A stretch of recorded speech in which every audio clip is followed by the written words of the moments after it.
Jama'a assalamu alaikum, barkanmu da warhaka, barkanmu da sake saduwa da ku a cikin wannan shiri namu na mu koyi sarrafa hotuna.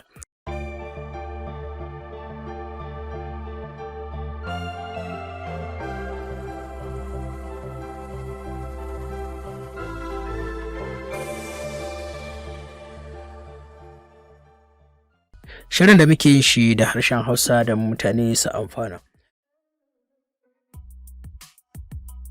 Jama'a assalamu alaikum, barkanmu da warhaka, barkanmu da sake saduwa da ku a cikin wannan shiri namu na mu koyi sarrafa hotuna.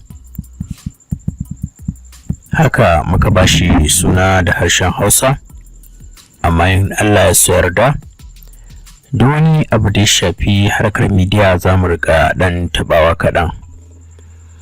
Wannan tutorial ɗin da zan yi magana a kansa ina da shi a baya wanda na yi shi da harshen Turanci, amma tunda muna yin na Hausa shi ma na ga ya kamata na maimaita shi.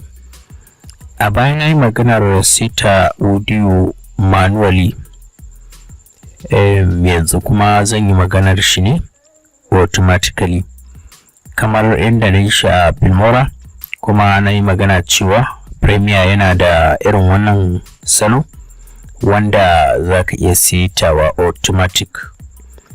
Yanzu kamar yadda kuka gani, wannan waka ce wadda na riga na shigo da audio ta. Bar na kunna kujiyan da take, misali tana nan.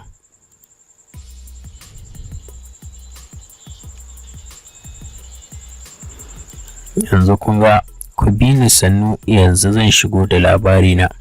Idan ka kashe audio wannan wakar ka bude audio da na ajiye a ƙasa, in ka kunna za ka ji bashi bane a wurin. Misali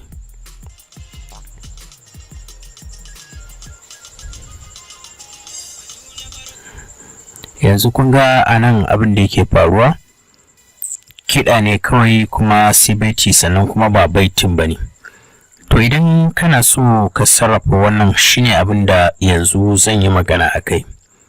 Bayan ka shigo da media file ɗinka, haka bidiyon da ka ɗauka, ko a comedy ko a film ko a mame dai haka, inda ka ɗauke shi da sound, kuma sound ɗin daban, shi ma bidiyon daban, to abin da kawai za ka yi shine sai ka shigo da sound ɗin, ka shigo da bidiyon.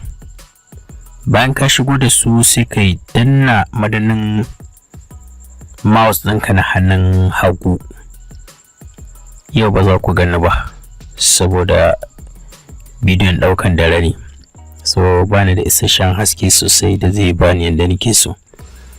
In ka danna madanninka na hannun hagu haka, sai ka ja, sai ka yi highlighting ɗin bidiyonka tare da audio. Kaga yanzu ka yi highlighting ɗin su duka. Me za ka yi na gaba? Sai ka je kan audio, sai ka yi right click, ka danna madanninka na hannun dama, ga wani guri da aka rubuta synchronize, sai ka taba shi. Gashi nan yana kan audio track 1, haka iya sa audio track 2 idan kana da wani audio daban, sai ka danna OK. Automatic kun ga anan yake, amma gashi ina yi ya matsa gaba, ya je ya nemo asalin inda wannan muryar take. Gata kana kunna yanzu za ka je ya hau.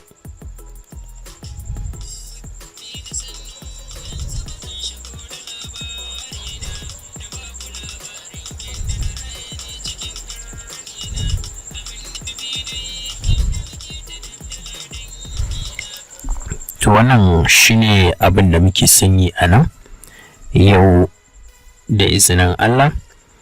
Bayan kai haka ka gama, za ka iya rufe wannan audio ka bar shi a kai, saboda wasu lokutan yana sauka. Amma idan ka tabbatar da ka kulle layer ka, sai wata layer za ka amfani da ita, za ka iya right click a kai haka, kai right click, sai ka taba on link. Yanzu wannan audio ya zama separate, ka gani? Za ka iya matsa da shi ba tare da video clip ɗinka ba, kuma ka iya barin shi. Wannan shine hanyar da ake bi Na gode da kallon wannan tutorial din. Kamar yadda na muku alƙawari, duk ƙarshen mako ne zan ke kawo wannan tutorial. Kuma in Allah ya yarda za mu kokari. Jiya matsala aka samu ba mu sami saka wannan bidiyo ba. Amma insha Allah ku danna mana subscribe akan Algaita Media da After Effects domin samun irin waɗannan bidiyoyi da zarar mun dora, kuma za mu ci gaba da lallabawa kamar yadda muka yi muku alƙawari. Mun gode da kallon wannan tutorial din.